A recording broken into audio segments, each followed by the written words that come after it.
बाबा साहब ने कहा, पढ़ने लिखने के बाद पढ़े लिखे लोगों ने समाज की तरफ अपना मुंह मोड़ लिया। ऐसे लोगों का समाज के प्रति रवैया एक विश्वासघात की तरह है। यह बात 31 जुलाई 1956 की है। बाबा साहब हमेशा की तरह शाम के समय अपने 26 अलीपुर रोड में बैठे हुए थे और काफी उदास थे। जब बाबा साहब के करीबी और उनके सहायक नानक चंद रत्तू जी ने उनसे दुख का कारण पूछा, तब बाबा साहब अपने दुख का कारण बताते हुए कहने लगे, मुझे किस बात का दुख है, ये तुम लोग नहीं समझोगे। मुझे इस बात का बहुत दुख है कि अपने जीवन काल में मैं अपना कार्य पूरा नहीं कर पाया और मेरी ये इच्छा थी कि मैं अपने लोगों को बाकी समाज के साथ साथ राजनीतिक सत्ता के हिस्सेदार बनते देखूं। मैं यह देखना चाहता हूं कि मेरे समाज के युवा भी राजनीति में आए। स्वर्णों ने भारत की राजनीति पर अपना कब्जा जमाया हुआ है। मैं भी अपने लोगों को राजनीतिक सत्ता का हिस्सेदार बनते देखना चाहता हूं। मैं अभी इस पलंग पर बीमारी के कारण बैठा रहता हूं। मैंने जो कुछ सुविधाएं लोगों को दी है उसका फायदा समाज के कुछ ही लोग ले पाए और पढ़ने लिखने के बाद उन्होंने समाज की तरफ अपना मुंह मोड़ लिया। ऐसे लोगों का समाज के प्रति रवैया विश्वासघातकी है। मैंने जैसा सोचा था उससे कई ज्यादा वो लोग स्वार्थी निकले। वो केवल अपने लिए जीने लगे। ऐसा जीना समाज के लिए आत्मघातकी साबित होगा।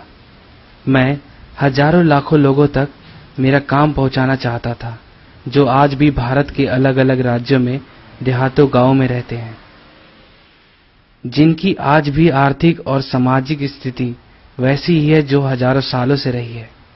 पर अभी मेरी जिंदगी कुछ ज्यादा नहीं बची।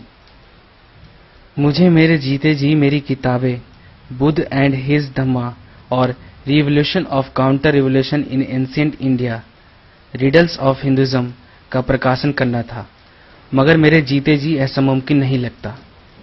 मुझे ऐसा लगता था कि मेरे जिंदा रहते मेरे समाज में से कोई आगे आकर मेरी इस मिशन को आगे ले जाएगा, मगर ऐसा कोई मुझे अभी दिखता नहीं।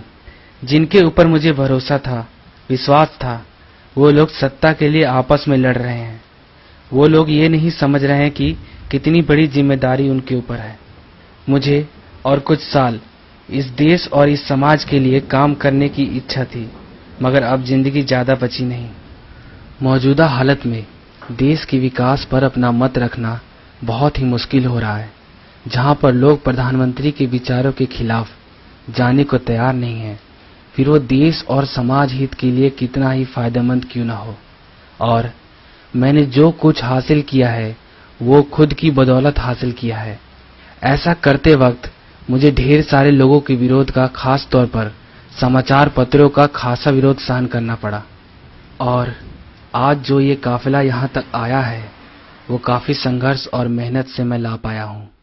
अगर ये कारवां उन्हें आगे ले जाना है तो उन्हें कई समस्याओं और कठिनाइयों का सामना करना पड़ेगा।